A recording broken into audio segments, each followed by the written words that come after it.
चलो आज nested for loop करते हैं। पिछले कई वीडियो में तुमने लूप के बारे में और फॉर लूप के बारे में तो देख ही लिया होगा। अब बात करते हैं कि नेस्टेड फॉर लूप क्या है। देखो, नेस्टेड फॉर लूप करो इसके पहले तुम्हें मैं बताना चाहूंगा कि ये नेस्टेड लूप क्या होता है। नेस्टेड लूप किसे कहते हैं? तो हमारे प्रोग्रामिंग कॉन्स्ट्रक्ट में कभी कभी ऐसा रिक्वायरमेंट पड़ जाता है कि एक लूप के अंदर दूसरा लूप को भी रन करना पड़ता है, और वैसे कंडीशन को हम नेस्टेड लूप कहते हैं। तो वैसे तो ये नेस्टेड फॉर लूप या नेस्टेड लूप हमारे रिक्वायरमेंट पर डिपेंड करता है, लेकिन फिर भी समझना जरूरी है। तो नेस्टेड लूप का डेफिनेशन क्या होता है? इसका मतलब कि a loop within another loop is known as nested loop. हम इसे लिख सकते हैं ऐसे, एज अ नोट्स के तौर पर तुम लिख सकते हो कि nested loop means loop inside loop. तो ऐसा लिख सकते हो अपने नोट्स में कि अगर एक लूप के अंदर दूसरा लूप है तो उसे हम कह सकते हैं नेस्टेड लूप। तो नेस्टेड लूप जब बात करते हैं लूप का, तो लूप हमारे पास तीन तरह के हैं। तो तीनों में से हर एक लूप में ये नेस्टेड वाला काम करेगा। इसीलिए हम आज बात करेंगे सिर्फ नेस्टेड फॉर लूप के बारे में। तो चलो, नेस्टेड फॉर लूप क्या है और उसका स्ट्रक्चर कैसे होता है इसे समझ लेते हैं। तो अगर तुम्हारे पास सपोज कर लो कि एक लूप है और वो लूप फॉर लूप है। फॉर लूप मान लेते हो तुम्हारे पास है i इक्वल टू 1 और तुम्हारे पास है i is less than equal to 10 and i plus plus. तो इस लूप के अंदर अगर हम दूसरा एक लूप चलाएं, यानी कुछ इस तरह से, for i equal to 1 and i is less than equal to 5 and i plus plus, या मान लो यहां पर 5 नहीं है, यहां पर 10 ही है।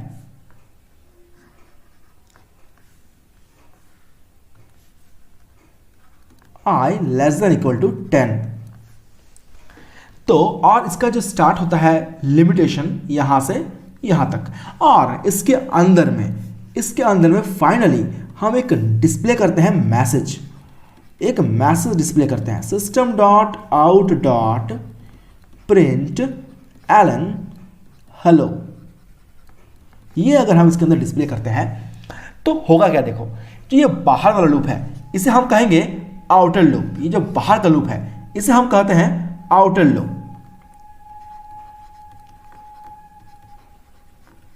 इसे हम कहते हैं आउटर लूप। और जो तुम्हें ये अंदर का लूप दिख रहा है, ये लूप, इसे हम कहते हैं इनर लूप।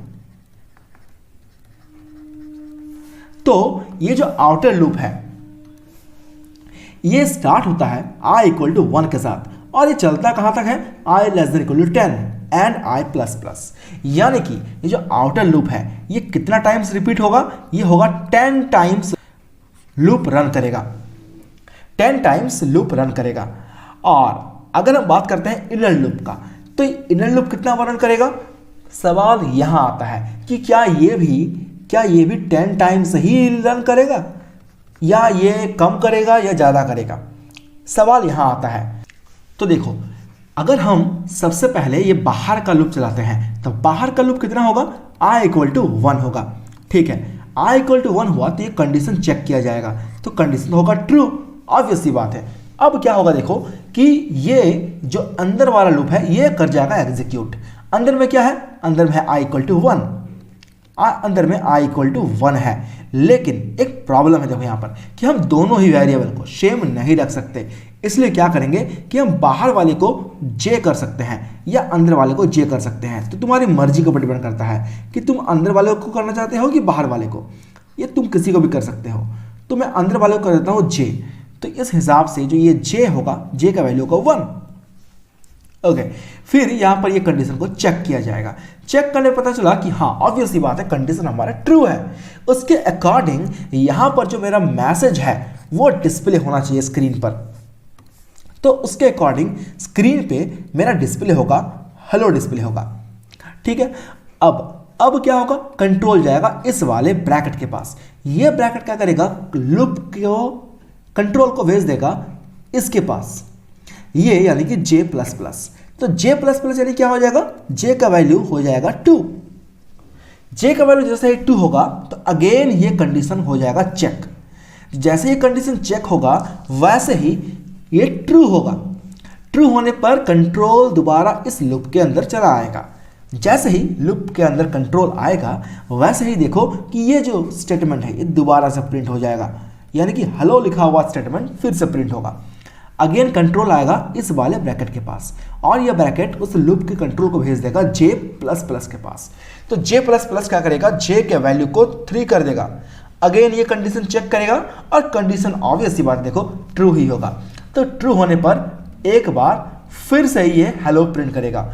और तुम वीडियो का पॉज करके बताओ कि इस तरह से ये j का वैल्यू कितना बार होगा और ये हेलो जो है ये कितना बार प्रिंट होगा।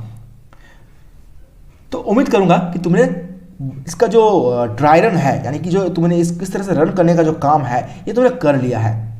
j का वैल्यू ऑब्वियस सी बात है 4 होगा। इस तरह से ये j का वैल्यू 5 होगा, फिर j का वैल्यू 6, फिर j का वैल्यू 7, j का वैल्यू हो जाएगा 8, j का वैल्यू हो जाएगा 9, j का वैल्यू हो जाएगा 10।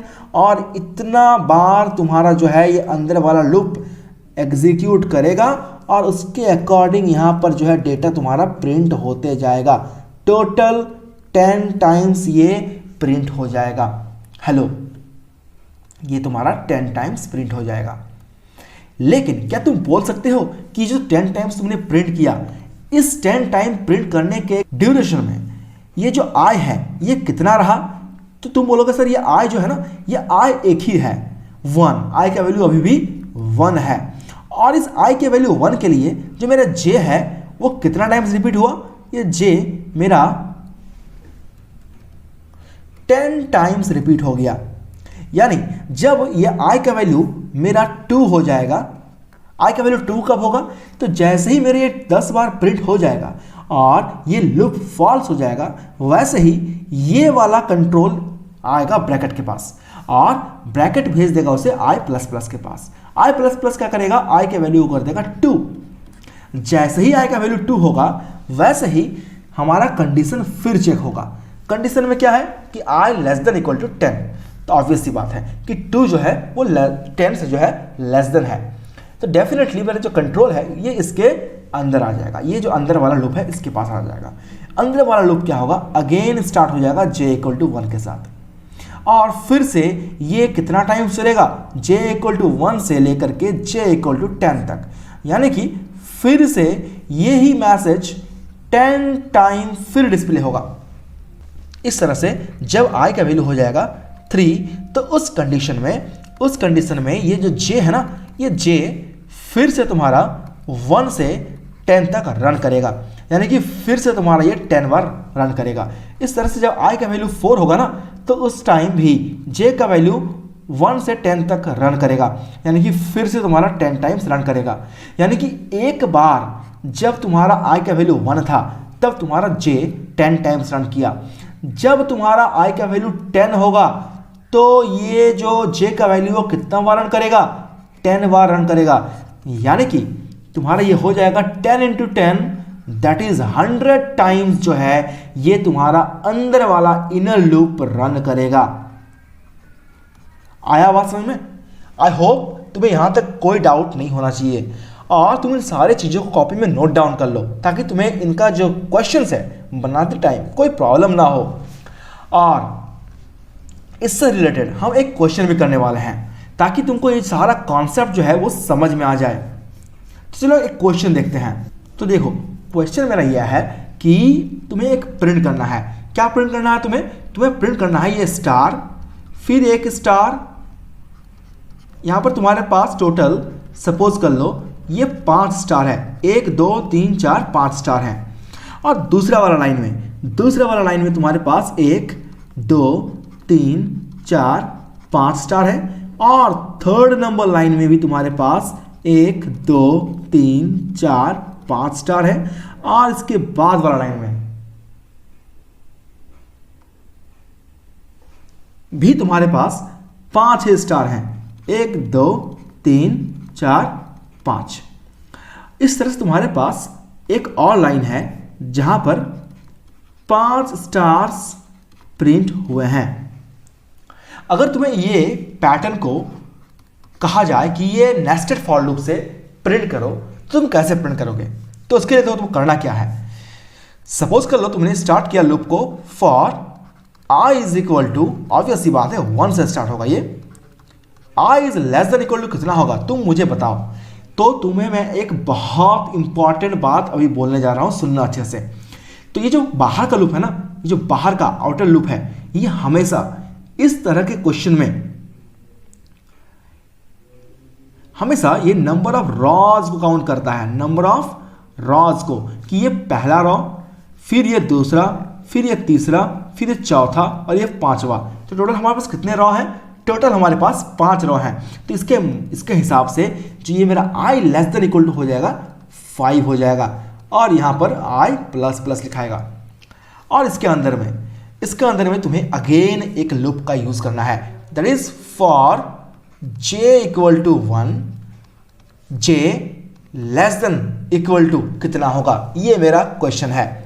तो देखो ये जो मेरा बाहर का लूप है, मैंने कहा ये रॉ को काउंट करता है, तो वैसे ही जो मेरा ये अंदर का लूप होगा ना, ये इनर लूप, ये क्या करेगा, कॉलम को काउंट करेगा, सिर्फ और सिर्फ इस तरह के सवाल के लिए जहां पर रॉज और कॉलम वाला कॉन्सेप्ट है। तो हमारे पास टोटल कितने कॉलम है? 1 2 3 4 एंड 5। तो मैं लिखूंगा j is less than equal to 5 and j plus plus. इसके बाद मेरा जो ये लूप है, इसका अंदर का मेन स्टेटमेंट मैं लिखने जा रहा हूं। देखो मुझे प्रिंट क्या करना है, मुझे स्टार्स प्रिंट करना है। तो मैं लिखूंगा system dot out dot print. इसके अंदर में मैं ये स्टार को प्रिंट कर दूंगा। लेकिन देखो मैंने यहां पर एलन नहीं लगाया है, क्योंकि जो तो स्टार्स है ना वो एक ही लाइन में कंटिन्यूअसली हैं। लेकिन जैसे ही 5वां स्टार प्रिंट हो रहा है वैसे ही लाइन चेंज होना चाहिए। उसके लिए क्या करेंगे हम लोग, उसके लिए हम ये जो मेरा इनर लूप है उसके बाहर में एक मैसेज डिस्प्ले करेंगे, system dot out dot println, और इसके अंदर में कुछ भी प्रिंट नहीं करेंगे। ये क्या करेगा, ये सिर्फ और सिर्फ लाइन को चेंज करेगा। तो अब तुम बोलोगे सर ये करेगा कैसे वर्क? देखो हम इसे ड्राई रन करते हैं। देखो सबसे पहले ये बाहर का लूप, बाहर के लूप के लिए i का वैल्यू कितना होगा, 1। ये चेक करेगा क्या 1 5 से छोटा है, डेफिनेटली छोटा होगा। तो मेरा कंट्रोल जो है ना वो लूप के अंदर आ जाएगा। लूप के अंदर में क्या है, लूप के अंदर में मुझे मिला एक नया loop, that is j equal to 1। और कंडीशन यहां भी चेक होगा क्या j का वैल्यू 5 से छोटा है, डेफिनेटली छोटा है। तो फिर से ट्रू हुआ कंडीशन और ये लूप के अंदर आ जाएगा। लूप के अंदर में क्या मिला, लूप के अंदर में एक स्टार प्रिंट करने के लिए मिला। तो यहां पर एक मान लो एक स्टार को प्रिंट कर देते हैं, तो सिंगल एक स्टार प्रिंट हो गया। चलो इसके बाद कंट्रोल आ जाएगा इसके पास। ये क्या करेगा, कंट्रोल को भेज देगा j प्लस प्लस के पास। तो j प्लस प्लस यानी कि j का वैल्यू हो गया 2 डेफिनेटली। फिर ये कंडीशन चेक होगा कि क्या j का वैल्यू 5 से छोटा है, यानी j का वैल्यू 2 क्या 5 से छोटा है, डेफिनेटली छोटा होगा। तो फिर से कंडीशन ट्रू हुआ, तो फिर से इस लूप के अंदर आ जाएंगे और फिर से एक स्टार तुम्हारा स्क्रीन पे प्रिंट हो जाएगा विदाउट चेंजिंग द लाइन, क्योंकि यहां पर कोई एलन नहीं है। इसके बाद क्या करेंगे, देखो हमारा कंट्रोल फिर से इस ब्रैकेट के पास आएगा और ब्रैकेट क्या करेगा, उस कंट्रोल को भेज देगा j प्लस प्लस के पास, यानी कि j का वैल्यू मेरा हो जाएगा फिर से 3 एक बढ़ करके। और 3 होने के बाद कंडीशन फिर यहाँ चेक होगा, कंडीशन चेक तो ट्रू ही होगा। तो फिर से मेरा एक स्टार प्रिंट होगा। इस तरह से j का वैल्यू फिर हो जाएगा 4 में भी एक स्टार हो जाएगा हमारे यहाँ पर स्क्रीन में प्रिंट, एंड लास्ट में हो जाएगा j का वैल्यू 5 और इसके बाद एक स्टार हो जाएगा हमारा स्क्रीन में प्रिंट। और जैसे j का वैल्यू होगा हमारा 6, तो वैसे ही हम यहाँ चेक करेंगे कि 6 is less than equal to 5, obviously not. इसका मतलब ये लूप टर्मिनेट हो जाएगा और हमारे पास ये प्रिंट होगा। और जैसे ही लूप टर्मिनेट करेगा तो कंट्रोल आ जाएगा इसके पास, कंट्रोल क्या करेगा, इसको रीड करेगा। पहले क्या है इसमें लिखा हुआ, system dot out dot println लिखा हुआ है, अंदर में कुछ है क्या, तो डेफिनेटली नहीं है। तो सिंपली एक लाइन चेंज कर देगा और कंट्रोल चलाएगा इसके पास। यहां पर क्या होगा, कंट्रोल उसको भेज देगा i प्लस प्लस के पास, यानी कि अब मेरा होगा i इक्वल टू 2, और इस i इक्वल टू 2 के लिए ये j फिर से 5 बार सेम टू सेम रन करेगा, यही सेम फिर से प्रिंट होगा। और ये जो मेरा लिखा हुआ स्टेटमेंट है यहाँ पर, ये भी दोबारा से यही सेम स्टेटमेंट हो जाएगा प्रिंट, तो फिर से यही स्टेटमेंट यहाँ पर प्रिंट हो जाएगा, यानी कि ये स्टार फिर 1 2 3 4 5। इसके बाद ये जो हमारा i का वैल्यू है ये फिर से इंक्रीज कर जाएगा और हो जाएगा 3।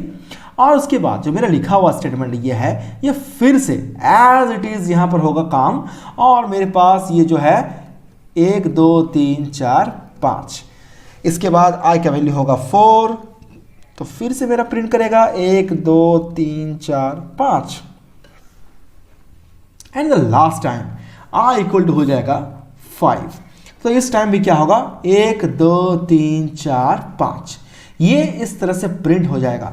लेकिन क्या i इक्वल टू 6 होने पे ये रन करेगा, डेफिनेटली रन नहीं करेगा, क्योंकि हमारा जो कंट्रोल है वो सिर्फ 5 तक के लिए है।